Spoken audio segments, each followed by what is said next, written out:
L'actu mercato de ce samedi 14 juin, à l'heure où je vous parle, l'OM vient d'enregistrer une deuxième arrivée après celle de André Gomes au milieu de terrain.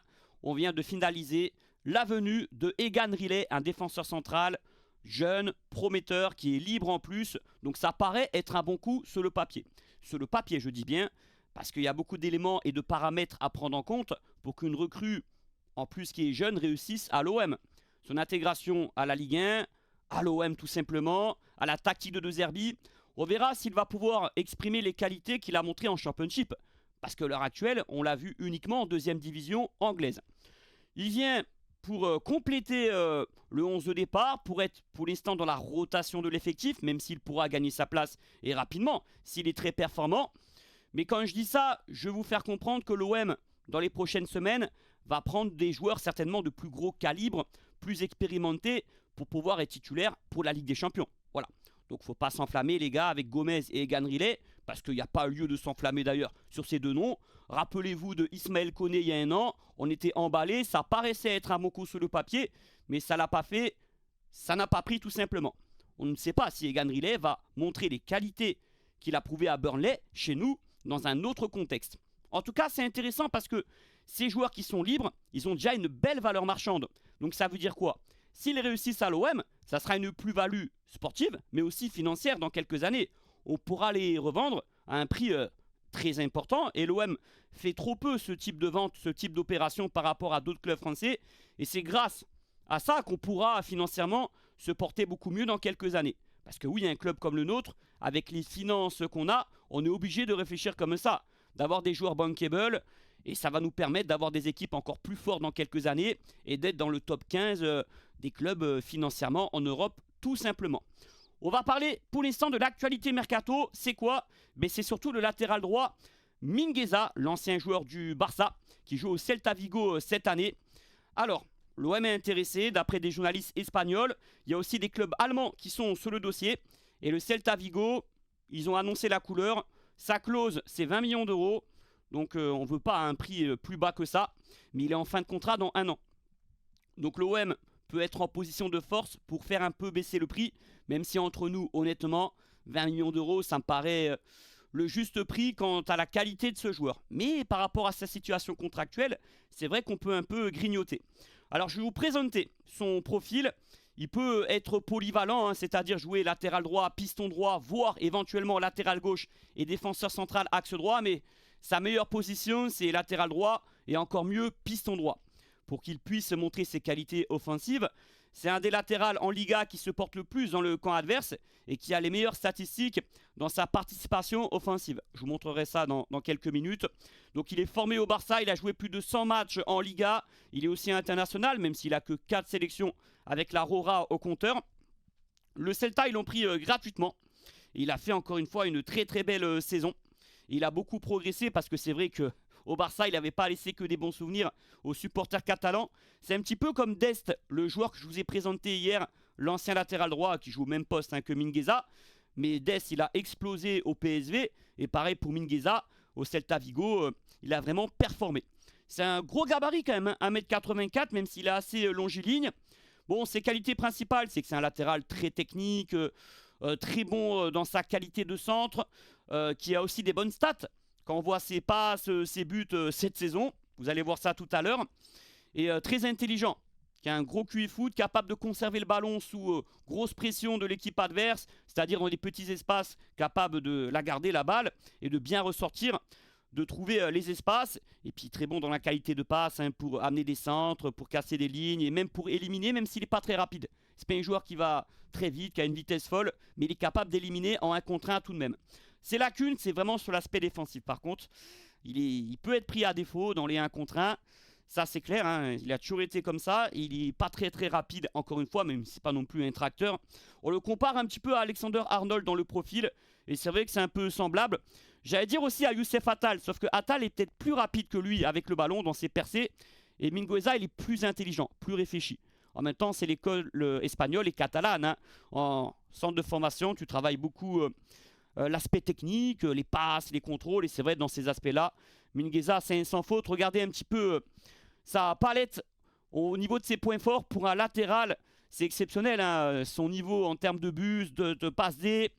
de passes, de tirs dans le camp adverse, de courses également, même si je suis assez étonné qu'au niveau de la qualité de centre, il soit seulement à 64. Et sur l'aspect défensif, par contre, c'est assez léger, c'est clair et net. Donc on va dire que c'est un latéral typiquement adapté au championnat espagnol. Il connaît aussi la Ligue des Champions, ça c'est un avantage. Il a déjà joué avec le Barça, et puis il a joué des matchs avec une énorme pression, vous vous doutez bien, à Barcelone. Donc venir à l'OM dans le volcan du Stade Vélodrome, ça ne devrait pas lui faire peur. 6e latéral offensif du championnat espagnol, quand on voit un petit peu ses stats, notamment dans le camp adverse. Et 3e latéral de Liga, dans son côté latéral intérieur.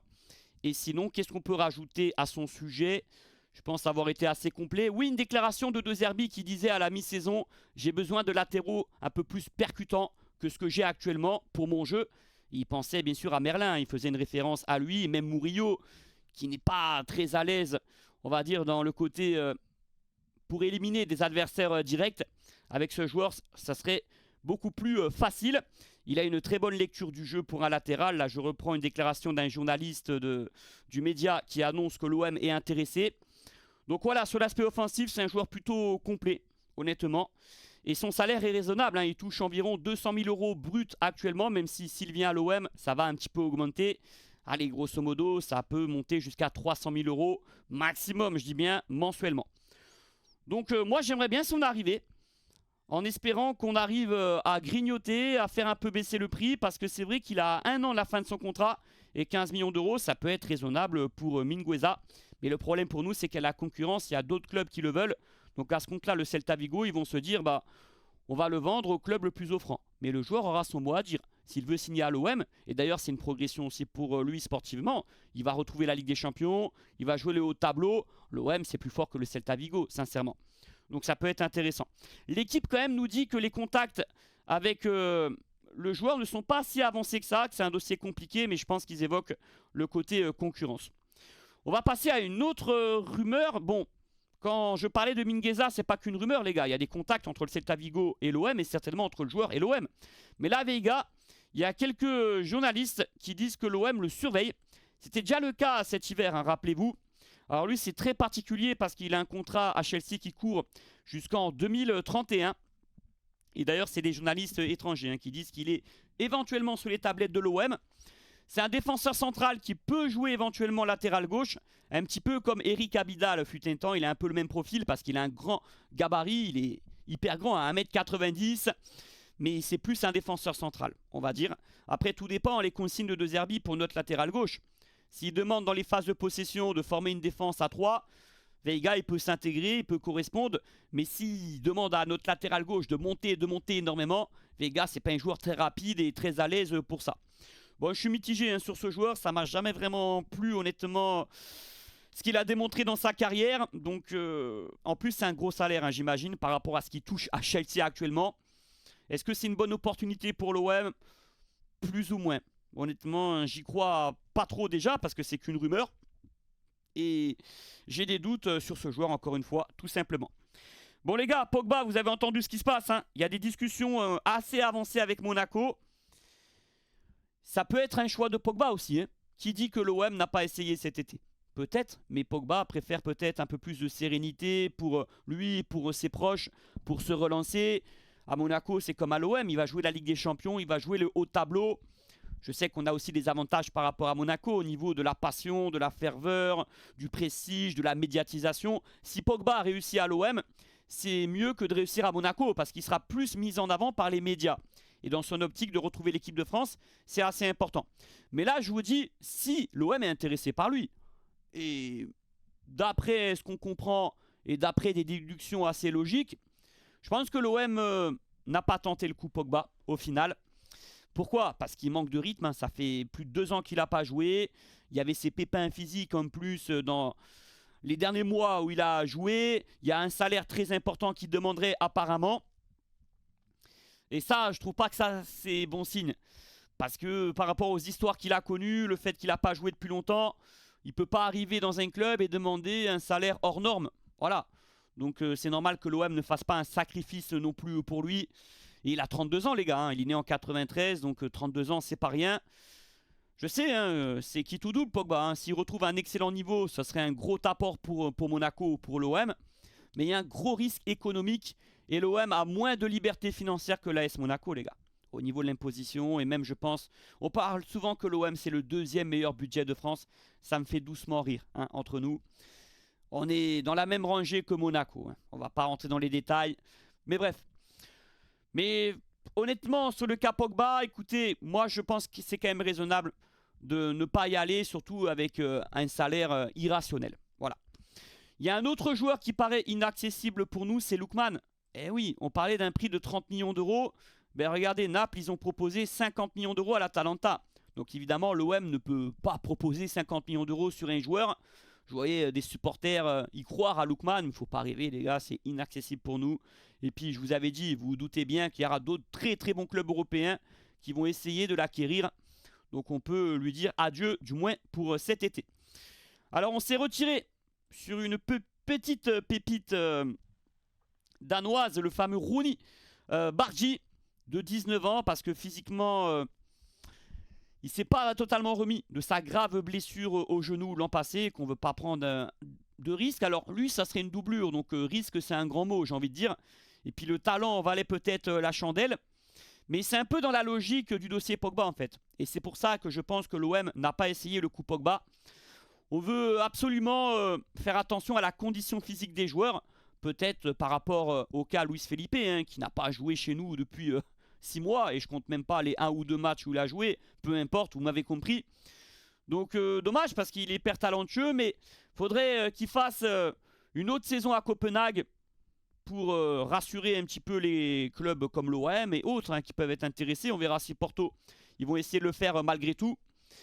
Mais ouais, il y a un danger physique pour l'OM par rapport à ce joueur-là.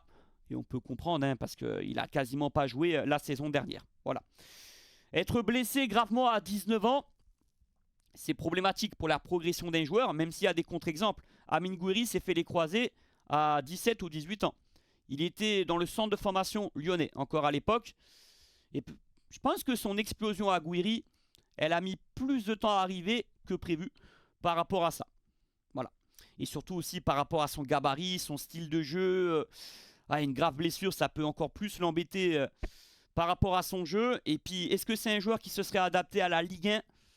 Parce qu'il est assez frêle, un petit gabarit. Bon, alors, c'est du football, bien sûr. Il y a encore des techniciens qui arrivent à tirer leur épingle du jeu, heureusement, ça serait triste sinon.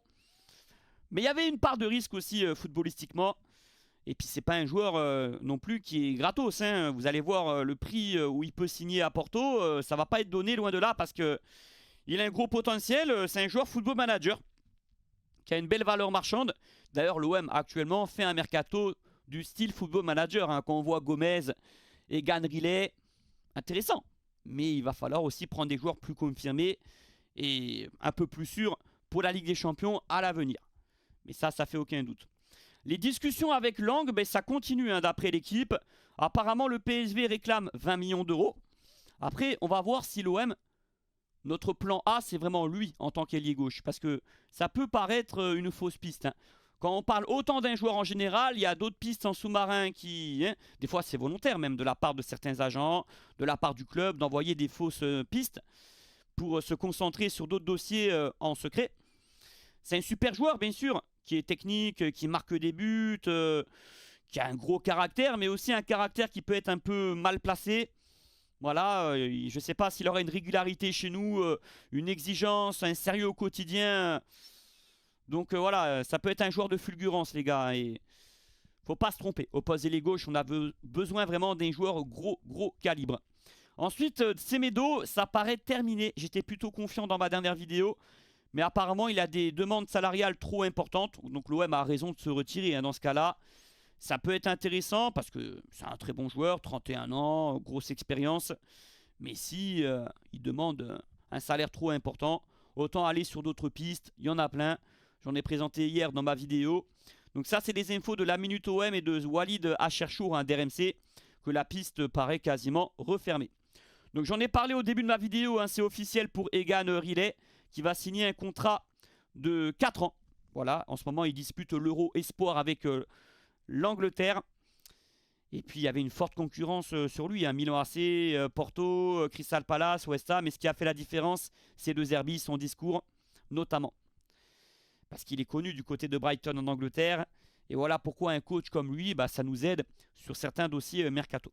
En tout cas, je lui souhaite de la réussite parce qu'il paraît avoir des qualités très importantes, même si dans l'intégration à l'OM, ça va être un autre monde pour lui, c'est clair et net.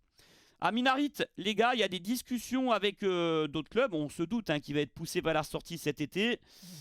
Trabzonspor, notamment, d'après la tribune olympienne, voire des clubs du Golfe et venant de la Turquie.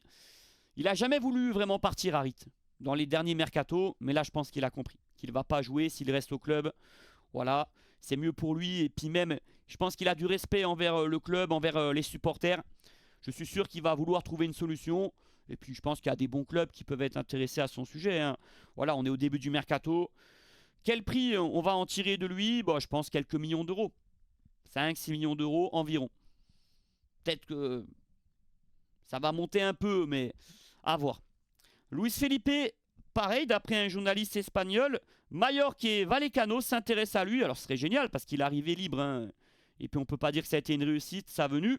Si on arrive à le faire partir et tirer quelques millions d'euros, parce que les dirigeants, même si pour l'instant ça n'a pas filtré, ça n'a pas tourné, préféreraient s'en séparer dans l'idéal.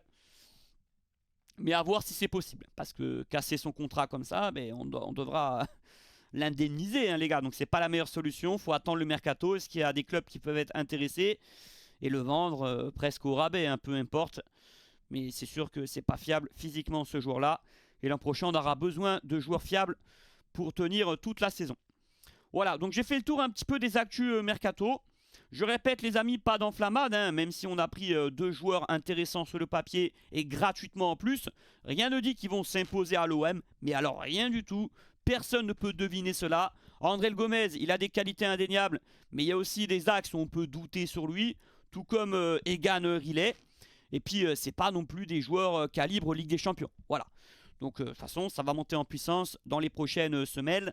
Il y aura des postes importants où il faudra se renforcer. La défense centrale, les latéraux, l'ailier gauche, milieu de terrain, on verra si ça va bouger. Et pour finir aussi, très bonne nouvelle, Rabiot reste à l'OM, d'après Di Marzio, d'après Foot Mercato.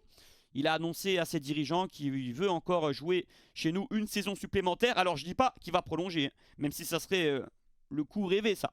Il reste et il prolonge. Comme ça, on pourra le vendre l'été prochain. Donc, il partirait libre. Enfin, ça, c'est encore trop tôt pour en parler. Mais même s'il ne prolonge pas, je ne vois pas nos dirigeants faire pareil que Mbemba. Le mettre à l'écart. Sinon, il ne resterait pas, tu vas me dire. Donc voilà, ça, c'est aussi pas très compréhensible.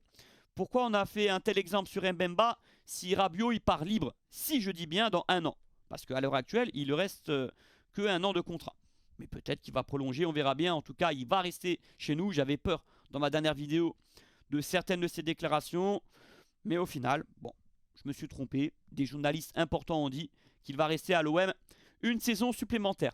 Je m'arrête là les amis. N'hésitez pas à liker la vidéo un maximum juste en bas. Likez.